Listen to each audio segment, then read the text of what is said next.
Hello जी, राधे राधे जी। कैसे हैं आप सभी लोग? आशा करती हूँ सभी लोग बहुत ज़्यादा अच्छे होंगे और बहुत अच्छा रहना चाहिए।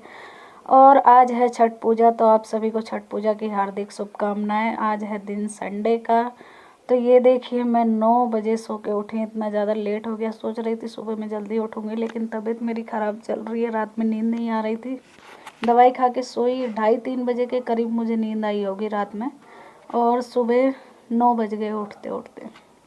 पता ही नहीं चला कब नींद आई और कब 9 बज गए मुझे। तो फटाफट से सो के उठी हूँ 9 बजे। और बिस्तर विस्तर सब ठीक ठाक करने के बाद में झाड़ू लगा लेती हूँ। कपड़े नहीं धुले। तबीयत मेरी ठीक नहीं चल रही है, फीवर आ रहा है, सर्दी खांसी जुकाम, मौसम चेंज हो रहा है ना।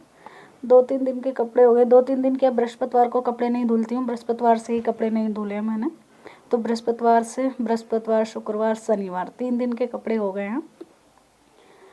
तो कपड़े धो लेती हूँ। झाड़ू लगा लेने के बाद में कपड़े धुलने के बाद में जो पानी रह जाता है ना कपड़े वाला, वो मैं बाहर फैला देती हूँ, क्योंकि थोड़ा सा साफ़ सुथरा हो जाता है ना। बाहर में नाली जा रही है तो वो साफ़ हो जाती है। उसमें बच्चे खा के बिस्किट और क्या क्या चीज़ की पन्नी आती है ना, वो भर देते हैं। वो पानी डाल देती हूँ तो वो सब साफ़ हो जाती है। कपड़े मेरे धुल जाएंगे। और ये नीचे का मैं पूरा साफ़ करती हूँ। वैसे तो एक ही रूम है मेरा, ये मेरा रेंट का रूम है। और नीचे में 3 कमरे बने हुए हैं। तो एक में तो ये हस्बैंड वाइफ रह रहे हैं, लेकिन जो है मतलब लेडी, उसकी तबीयत ठीक नहीं रहती है। उसका पैर में चोट वोट लगी हुई है, तो वो काम नहीं करती है नीचे में कुछ भी। साफ़ सफाई अपना अंदर का ही करती है। और एक कमरे में खाली लड़के रहते हैं, तो वो लोग भी साफ़ सफाई नहीं करते हैं, तो मैं ही कर देती हूँ पूरा साफ़।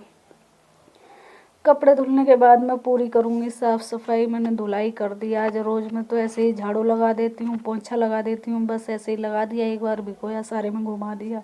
ऐसे ही करती हूँ, क्योंकि ड्यूटी जाती हूँ तो इतना ज़्यादा टाइम नहीं मिलता है मुझे कि मैं बहुत अच्छे से साफ़ सफाई करूँ। सुबह ड्यूटी निकलना होता है, 8 बजे तक मुझे घर से निकल जाती हूँ। अकेले की यही ज़िंदगी है। उठो, नहाओ धो, पूजा पाठ करो, खाना पीना खाओ, 8 बजे निकल जाती हूँ घर से, शाम को आती हूँ, पता ही नहीं चलता क्या होता है पूरा दिन क्या नहीं। पूरी धुलाई इसीलिए कर रही हूँ क्योंकि हफ्ते में 1 दिन तो धुलाई बनती है। अच्छे से साफ़ सुथरा हो जाता है सब। गला एकदम बिल्कुल ख़राब हो रहा है ना मेरा, बुखार आ रहा है, खांसी जुकाम, ये सब चीज़ें हो रही हैं। तबीयत ठीक नहीं चल रही। यही होता है, परिवार में और 2-3 लोग होते हैं तो अपना एक की तबीयत ख़राब है, कर लो काम, कोई दूसरा कर ले। अकेले की यही ज़िंदगी है, क्या बताएं। पता नहीं कब तक ज़िंदगी में ऐसे ही रहना अकेले। भगवान ही जाने क्या है ज़िंदगी की कहानी, नहीं पता। इतनी बड़ी दुनिया में ऐसी कोई स्त्री नहीं देखी होगी जो मतलब इतनी बड़ी दुनिया में अकेले रहती हो एकदम बिल्कुल। पूरी साफ़ सफाई मेरी हो चुकी है यहाँ पे।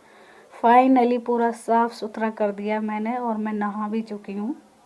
तो अब कपड़े सुखा के आती हूँ। थोड़ा सा गले से ना मेरे आवाज़ नहीं निकल रही। बिल्कुल भी गला ख़राब हो रहा है बहुत ज़्यादा। थोड़ा मौसम चेंज हो गया ना, ठंडा सा मौसम होने लगा है। तो मैं कपड़े सुखा के आती हूँ ऊपर में। बाल मैंने धुले हैं, आज बाल गीले हो रहे हैं। थोड़ा टॉवल लपेट के बाल में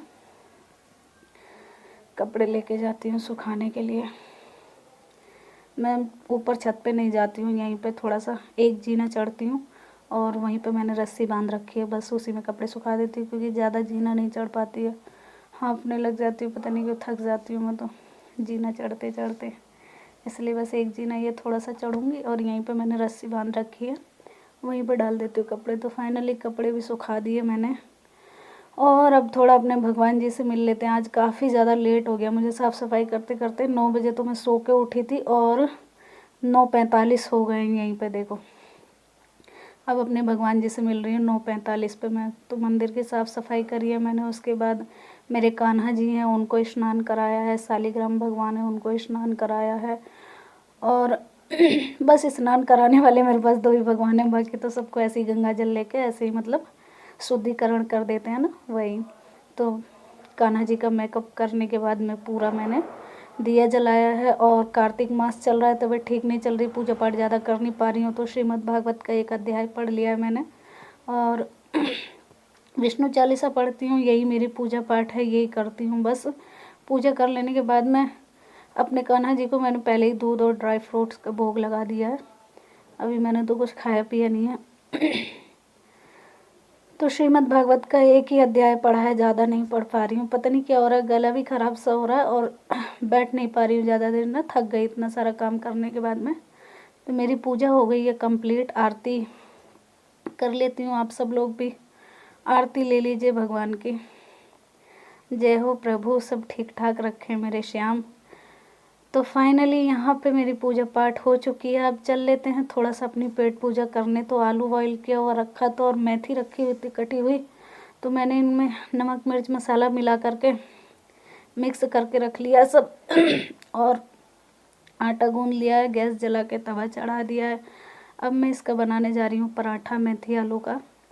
तो मेथी आलू का पराठा बना रही हूँ। कुछ समझ में ही नहीं आया यार क्या बनाऊँ, अकेले में कुछ दिमाग काम नहीं करता ना, क्या बनाऊँ क्या खाऊँ। पराठा मेरा बन चुका है, मैं चढ़ा देती हूँ चाय। सब्जी क्या बनाऊँ समझ में नहीं आ रहा, तो मैं सोच रही हूँ कि चाय के साथ और अचार के साथ पराठा खा लूँगी। तो वही एक तरफ पराठे को थोड़ा सा सिकने देती हूँ, ज़्यादा नहीं बनाती। एक ही बार खाना बनता है सुबह में, जो बनता है वही ब्रेकफास्ट, वही लंच, वही डिनर, मतलब वही होता है। तो पराठा बन गया, चाय चढ़ा दी है, चीनी चाय पत्ती डाल के दालचीनी पाउडर डाल देती हूँ, थोड़ा सा ना सर्दी होने लगी है तो इस वजह से। और फाइनली अचार पराठा लेके चलते हैं भगवान जी को भोग लगाने। तो आ जाइए आप सब लोग भी खा लीजिए मेरा ब्रेकफास्ट लंच जो भी है टाइम, क्योंकि 11 बज चुके हैं ये सब करते करते मुझे। कान्हा जी को भोग लगाने के बाद मैंने भी कर लिया अपना ब्रेकफास्ट। अब धुल के रख देती हूँ बर्तन। और फाइनली ये सारा काम करने में ना बहुत ज़्यादा थकान हो गई, गले से आवाज़ निकलनी भी बिल्कुल कम हो गई है। तो मैं सो जाती हूँ, थोड़ी देर आराम कर लेती हूँ। आप लोग भी तब तक कीजिए आराम। जैसे